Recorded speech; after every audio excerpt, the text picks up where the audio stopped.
आज शनिवार का दिन है, जिस दिन अपन इस दरिद्रता से मिलने के लिए पीपल के पेड़ के नीचे आए हैं। हिंदू धर्म में ये दिन पीपल के वृक्ष के लिए पूजनीय होगा। जो भी शनिवार के दिन पीपल के वृक्ष की पूजन करेगा, दूध चढ़ाएगा या मिष्ठान का भोग लगाएगा, लक्ष्मी और नारायण उसके घर में प्रवेश कर जाएगा।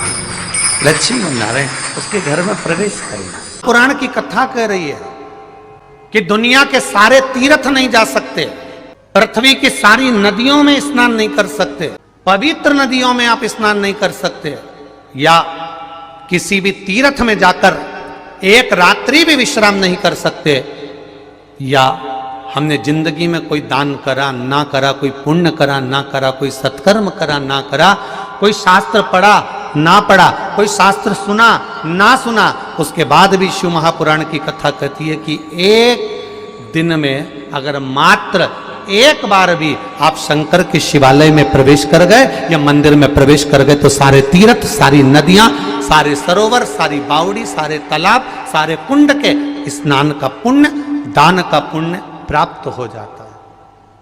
केवल शिव तत्व को प्राप्त कर लेने। शिव महापुराण की कथा कह रही है कि घर में जो दिया होता है वो दीपक भी कोई साधारण नहीं होता, उस दीपक की भी महत्वता है, उस दीपक का भी वर्णन है। महाराज एक बात और बहुत अच्छे से सुनिएगा, शायद आपकी जिंदगी को सवार हो, शायद आपके जीवन को सवार हो। मेरी जीजियों, मेरे जीजाओं, मेरी बेटियों, बेटाओं, कभी मौका लगे, शंकर भगवान के शिवलिंग के पास में आप बैठे हैं। यहां तक शास्त्र कहता है कि घर में अगर किसी को बहुत तेज बुखार आ गया है, बहुत तेज बुखार, और बच्चा उस बुखार में तप रहा है, बहुत तप रहा है, महाराज तुम जिस दिए में भगवान की आरती उतारते हो, जिस दिए से तुम भगवान की पूजन करते हो, कभी मौका लगा और आप पूजन करने के लिए गए,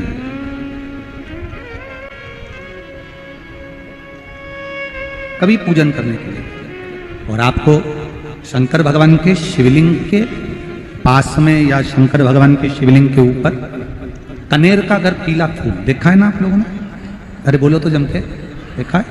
कनेर का यदि पीला फूल शिवलिंग के आसपास में या शंकर भगवान के ऊपर कहीं रखा हुआ भी दिख जाए, विषम परिस्थिति हो, बहुत हिम्मत ना हारते हो, तभी भगवान अकेले में एकांत में आप पहुंचे उनके पूजन के लिए, कनेर का पुष्प वहां रखा है, चाहे वो। दोस्तों चैनल को सब्सक्राइब करना और लाइक करना न भूले ताकि हम ऐसे चाहे वो जलाधारी पर लाते रहें, चाहे वो शिवलिंग के पास में रखा हो, शिवलिंग पर रखा हो, उस कनेर के पुष्प को अगर आप 5 जगह का स्पर्श कराकर अपने हृदय की बात कहकर वापिस महादेव को समर्पित कर देते हो तो भी मेरा महादेव तुम्हारे दुख का निवारण कर देगा। अब वो 5 स्थान, वो 5 स्थान, पहला गणेश जी, गणेश जी का जो स्थान होता है वह जगह, दूसरा षडानंद कार्तिक, तीसरा अशोक सुंदरी वाला स्थान, चौथा जलाधारी जो ऊपर से बूंद बूंद जल नीचे गिरा रही है, जया, विषहरा, शामली बारी, दौतली, देव, शंकर जी की 5 बेटियों का, और 5वें नंबर का है शंकर भगवान के, जो कैसे वर्णन किया जाए, त्रिशूल के 3 भाग होते हैं। करें दर्शन आप लोगों ने, ये से सामने त्रिशूल लगा है, इस त्रिशूल के ऊपर देखेंगे तो 3 भाग दिख रहे हैं, नजर आ रहे हैं सबको?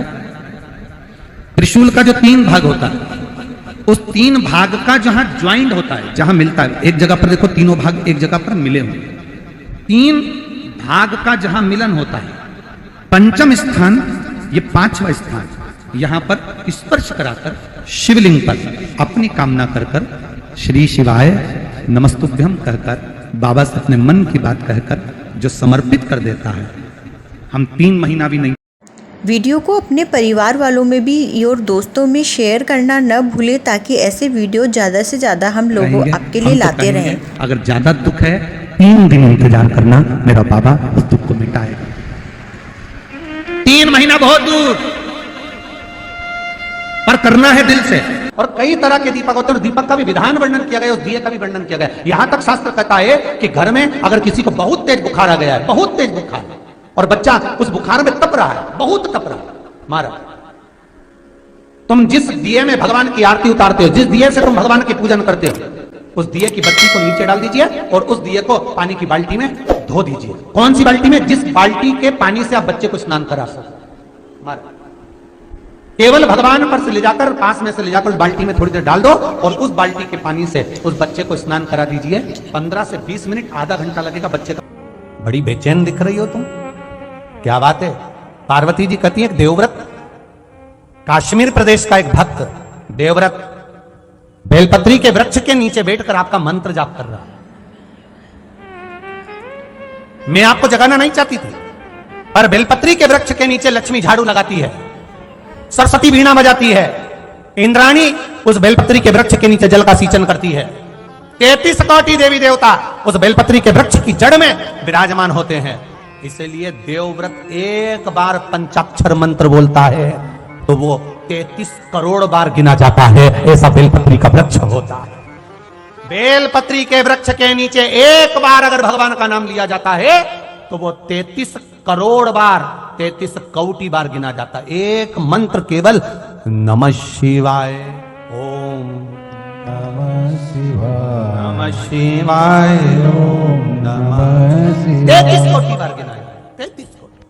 कितना सुंदर लिखा है। फिर वही वाली बात आ गई जो पहले कथा में कहा, अपने लिए अच्छा वाला घी छाट के लाना, अच्छी कंपनी का लाना, और जब यज्ञ करने बैठे, पूजन करने बैठे, हवन करने बैठे, भगवान का कोई पाठ पूजन करवाई, पूजा वाले दुकान पे बोलना कि पूजा का घी चाहिए। बड़ा कमेंट करके बताइए। तो वो पूजा का सामान बेचने वाला भी चतुर था, उसने पूजा का ही घी दिया। तो इन्हें पूछा, भैया ये घी कितने का? तो क्या 80 रुपए का? तो 80 रुपए का आधा किलो? तो क्या पूजा का है? भारत की भूमि पर इस मृत्यु लोक में, पूरे विश्व में ऐसे कई घर हैं जिनके घर में गुजारा करने के भी आफत है।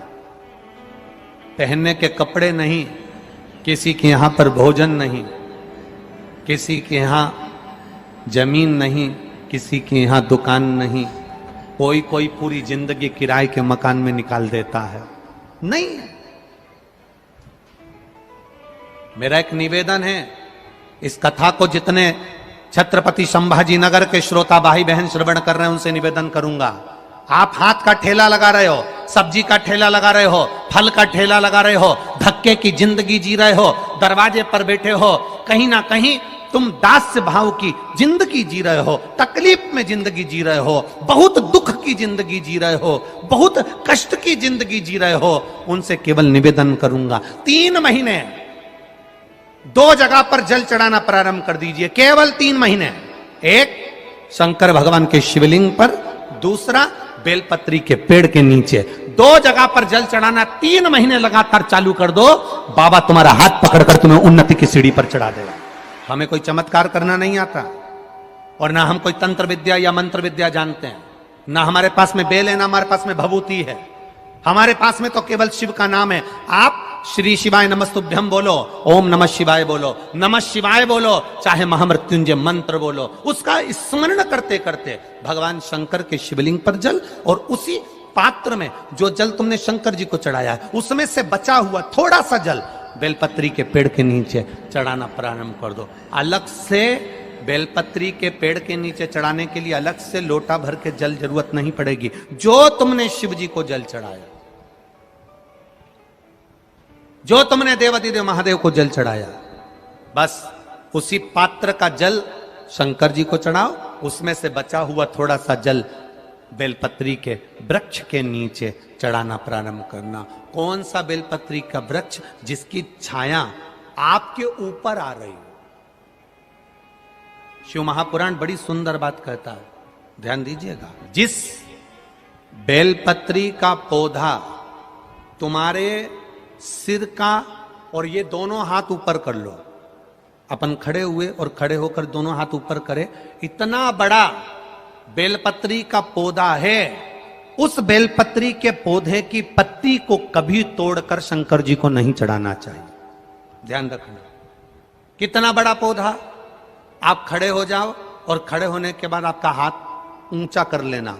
इतना बड़ा पौधा है, उस पौधे की पत्ती बेलपत्री को तोड़कर शंकर भगवान को कभी नहीं चढ़ाना। शंकर भगवान को उस बेलपत्री को, उस वृक्ष की पत्ती को तोड़ना चाहिए जो वृक्ष तुम्हारे हाथ से थोड़ा सा ऊंचा हो, जिसके लिए तुम्हें हाथ और ऊंचा करना पड़ रहा हो। जैसे एक बच्चा अपनी मां की गोद में बैठने के लिए दोनों हाथों से उचकता है, आवाज लगाता है, उचकता है, आवाज लगाता है, हाथ ऊपर करता है, तो मां उस बच्चे को गोदी में ले लेती है। उसी तरह उस बेलपत्री के वृक्ष की पत्ती तोड़ना चाहिए जिसने थोड़ी उन्नति कर ली हो, जो थोड़ा ऊंचा हो गया हो। तुम उसको पाने का प्रयास करो तो भगवान भी तुम्हें अपनी गोदी में ले ले। ऐसे वृक्ष की पत्ती तोड़। अब तुम छोटा सा पौधा, बिल्कुल जरा सा पौधा, उसी की पत्ती तोड़कर महादेव को चढ़ाओगे, ये श्रेष्ठता नहीं है। यदि बेलपत्री का पेड़ आपके यहाँ है और मान लो कई लोग बेलपत्री गमले में लगाते हैं या छत के ऊपर लगा देते हैं, बेलपत्री का वृक्ष जो होना चाहिए वो घर के ठीक पीछे के भाग में, पीछे के, या बेलपत्री का वृक्ष अगर पीछे नहीं है तो आप अपने घर से जब बाहर निकलते हैं तो राइट हैंड की ओर बेलपत्री का वृक्ष होना चाहिए। आप जब घर से प्रवेश कर रहे हैं, बाहर की ओर निकल, वो सुख का अनुभव करा। यदि घर से निकलते समय बेलपत्री का पेड़ लेफ्ट में अगर आता है, आप जिस घर से निकल रहे हो लेफ्ट में अगर बेलपत्री का पेड़ आता है तो आप 1 रुपए कमाएंगे, 1.25 रुपए खर्च होगा, पैसा हाथ में टिकेगा नहीं। घर में 10 लोग भी कमा रहे हैं तो पैसा घर में दिखेगा नहीं, आएगा जरूर, सारे काम होंगे पर टिकेगा नहीं। यदि लेफ्ट में, राइट भाग का बेलपत्री सुख का अनुभव। बेलपत्री का वृक्ष घर में लगाओ तो घर के पीछे के हिस्से में लगाना चाहिए, और ऐसी जगह नहीं लगाना कि जहां पर बेलपत्र में गंदा पानी जाए या कोई गंदी वस्तु उसके नीचे पड़े। 33 करोड़ देवी देवता बेलपत्री के पेड़ के नीचे सोमवार के दिन, कोई रविवार के दिन, कोई मंगलवार, कोई बुधवार, कोई गुरुवार, कोई शुक्रवार, कोई शनिवार के दिन बेलपत्री के नीचे आकर 33 करोड़ देवी देवता हो तप करते हैं, साधना करते हैं। बेलपत्री के पेड़ का बड़ा प्रमाण है। एक बेलपत्री ऐसी होती है जो कि शंकर पर अगर चढ़ी हुई है तो वापिस उतार कर धोकर फिर शिव को चढ़ा सकते। किसी व्यक्ति से कोई काम करवाना है, वो काम नहीं कर रहा, कोई फाइल आगे नहीं बढ़ रही है, कोई कार्य अटक रहा है, या फिर कहीं रुपया पैसा अटक गया हो, नहीं निकल रहा हो, तो एक जल के पात्र में जल भरकर 5 बेलपत्री शिव जी को समर्पित कर कुंदकेश्वर महादेव का नाम लेकर एक सफेद पुष्प बेलपत्री के ऊपर जो शिव जी को चढ़ाई है उस पर समर्पित कर जल जो लेकर गए हो, अपनी उस कामना को कर कि मेरा ये कार्य अटक रहा है, ये कार्य नहीं हो रहा, कुंदकेश्वर महादेव का नाम लेकर धीरे धीरे जल की धार चढ़ाइए। और एक बात हमेशा याद रखना, फिर निवेदन कर रहे हैं, अच्छे से समझ लेना, शंकर जी पर जब जल चढ़ता है, शिव जी का जब अभिषेक होता है, शंकर जी पर जब जल चढ़ाया जाता है, दूध चढ़ाओ, जल चढ़ाओ, कुछ भी चढ़ाओ, पर एक बात का स्मरण अपने जीवन में होना कि इतने ऊपर से मत चढ़ाना कि जल चढ़े और छींटे आपके ऊपर। बहुत ध्यान दीजिएगा। हाँ, तो यहां तक वर्णन करा गया है कि शंकर जी का जल चढ़ा हुआ जहां से बहकर जाता है ना, उसको लांगा तक नहीं जाता। यहाँ लांगते हैं क्या? नहीं ना, परिक्रमा भी करेंगे तो वहीं से लौट कर वापिस इधर जाएंगे। शिव जी का जहां से जल बहकर जा रहा हो, चढ़ा हुआ जल जहां से बहकर जा रहा हो, उसको लांगा तक नहीं जाता। और कई लोग बड़े बड़े आनंद में शंकर जी पे इतनी ऊपर से जल चढ़ाएंगे तो वो छींटे पूरे अपने ऊपर आना चाहिए, शरीर पर आना चाहिए। नहीं नहीं, उसका दोष है महाराज, उसका दोष है। आप भगवान को अगर जल चढ़ाओ, दूध चढ़ाओ, तो मान लो अगर जैसे एक सरल भाषा में समझ लो और अच्छे से, कि जैसे ये शिवलिंग है, शंकर जी का ये शिवलिंग है। और आप जल चढ़ा रहे हो तो इतनी ऊपर से छोड़ोगे तो पानी का छींटा तो अपने ऊपर आएगा, पर वही जल, वही दूध, वही सामग्री आप शिवलिंग से थोड़ी सी दूरी बनाकर अगर आप समर्पित करेंगे तो बाबा उसको स्वीकार भी करता है और आनंद की अनुभूति भी होती है, कार्य में सिद्धता भी आती है, कार्य में उसकी सिद्धता भी आती है। दोस्तों, गुरुजी के इस वीडियो को ज़्यादा से ज़्यादा शेयर करें, चैनल को सब्सक्राइब करें ताकि हम आपके लिए ऐसे ही वीडियो लाते रहें, और वीडियो को लाइक करना न भूलें। तो मिलते हैं अगले वीडियो में। हर हर महादेव। श्री शिवाय नमस्तुभ्यम।